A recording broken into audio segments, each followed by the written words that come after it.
দ্বিতীয় বক্তা সেই আগ্রায়ণ উচ্চ বিদ্যালয় থেকে এসছে শিউলি শিলা জয়ের কাছ থেকে তার বক্তব্য। নৌকা ঘাটে ভিড়াতেই ভেসে আসে কান্নার শব্দ, কে যেন কাঁদছে।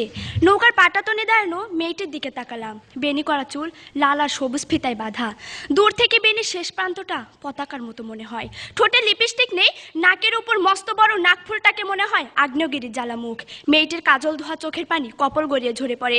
পিঠে ঝুলানি স্কুল ব্যাগটি শক্ত করে ধরে মেয়েটি চিৎকার করে বলে ওঠে, আমি যাবো না। প্রশ্ন করি কোথায়, কে যেন পাশ হতে উত্তর করে শ্বশুর বাড়িতে। ঠিক এভাবেই বাসন্তীদের জীবনের বসন্তগুলো মুছে যায় সিঁদুরে গন্ধে। আমরা এমন এক প্রেক্ষাপটে দাঁড়িয়ে বিতর্ক করছি যখন দেশের 66% নারী সবগুলো দাঁতের মালিক হওয়ার আগেই স্বামীর মালিক হচ্ছে। আমরা এমন এক প্রেক্ষাপটে দাঁড়িয়ে বিতর্ক করছি যখন দেশে বাল্য বিবাহ নামে নারীদেরকে ঠেলে দেওয়া হচ্ছে শারীরিক নির্যাতনের দিকে, যা বন্ধের প্রয়োজন সচেতনতার বলয় গড়ে তোলা। ধন্যবাদ।